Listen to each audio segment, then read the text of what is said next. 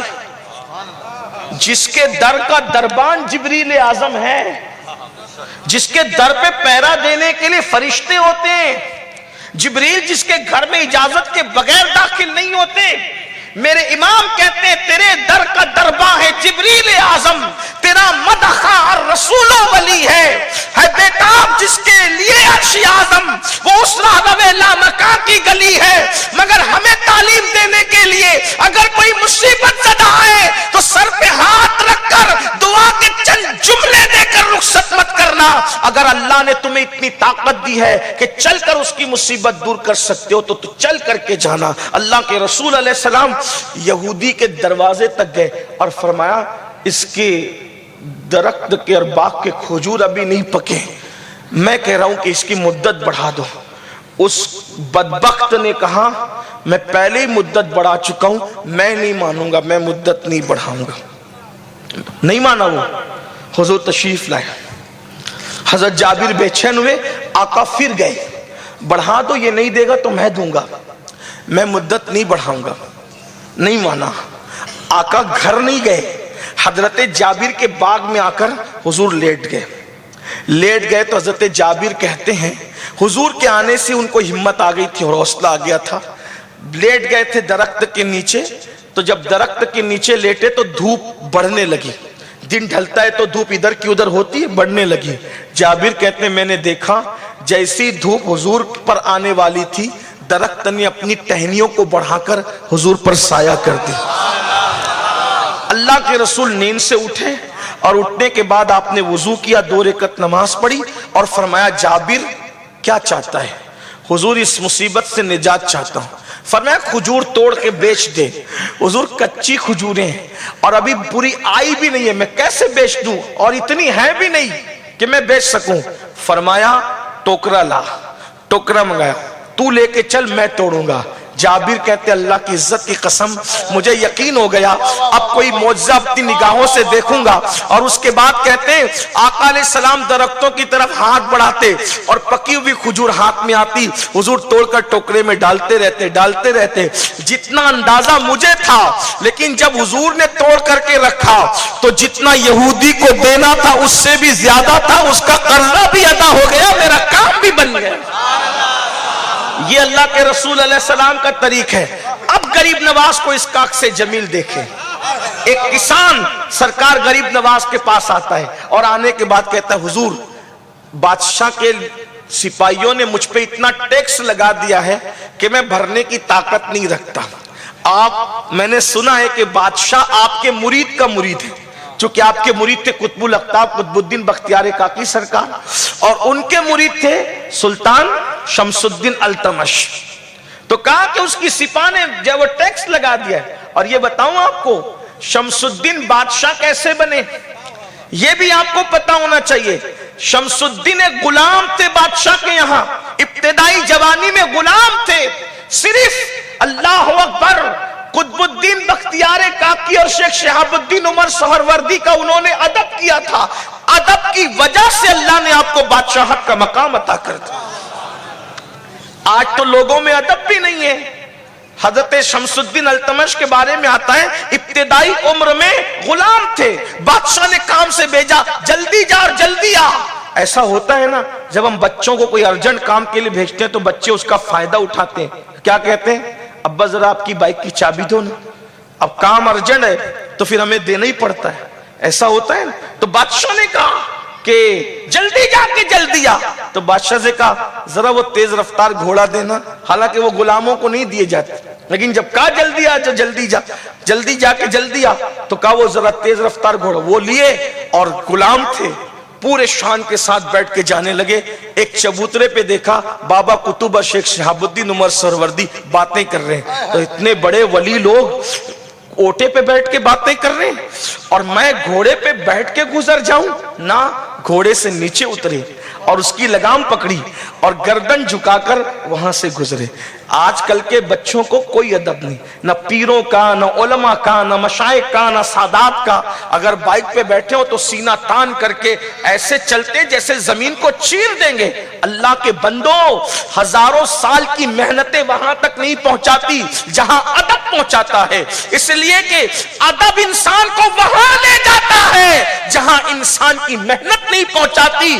شہاب الدین عمر سہروردی اور قطب الدین بختیار کاکی کو دیکھ کر شمس الدین التمش سواری سے اتر کے ادب سے سلام کر کے گزرے تو بابا قطب نے کہا دیکھو دلی کا بادشاہ جا رہا ہے، تو کسی نے کہا حضرات آنکھوں کا دھوکہ ہے، آنکھوں کا دھوکہ ہے، یہ دلی کا بادشاہ نہیں، یہ ہمارے بغداد کے بادشاہ کا غلام ہے۔ آنکھوں کا دھوکہ نہیں، فقیر کی زبان سے جو نکل گیا سو نکل گیا۔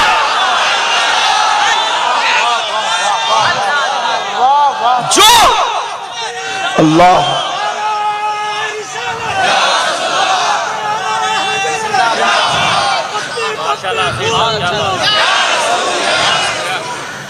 عارف رومی ہے، مولانا روم فرماتے ہیں گفتے اللہ بود گرچہ حلقوم عبداللہ بود، اس کی گفتگو اس کی نہیں ہے، زبان ولی کی ہوتی ہے، فرمان خدا کا ہوتا ہے۔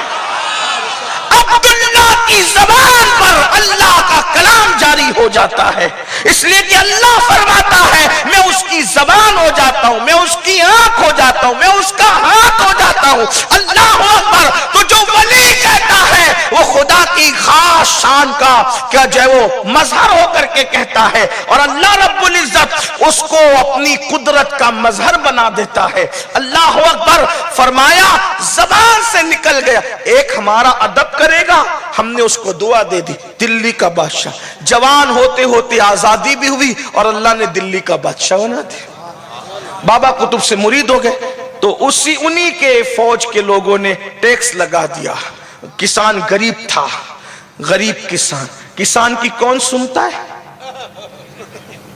کسان کی سنتا کون ہے؟ لیکن یاد رکھنا کوئی سنے نہ سنے، ہندوستان کا جو اصل راجہ ہے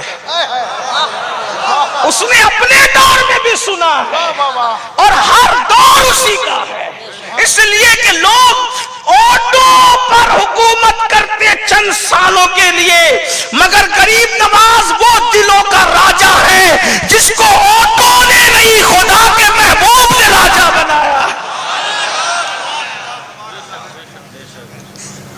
عطائے رسول کے پاس کسان ہے، حضور ٹیکس لگا دیا فوجیوں نے، سپاہ نے، اور وہ آپ کے مرید کا مرید ہے، آپ میری سفارش کر دیں۔ توجہ کریں، سفارش کے بہت سے طریقے تھے، خط لکھ دیتے، لیٹر لکھ دیتے، نا جن کے رتبے ہیں سوا ان کو سوا مشکل ہے۔ غریب نواز نے فرمایا میں تیرے ساتھ خود چلوں گا، ایک کسان کے ساتھ تیرے ساتھ خود چلوں گا، اور کسان کے ساتھ پیدل جے پور سے اجمیر شریف سے دلی تک گئے، اجمیر شریف سے دلی تک گئے پیدل۔ بادشاہ کو خبر نہیں، بابا قطب کو کوئی اطلاع نہیں دی۔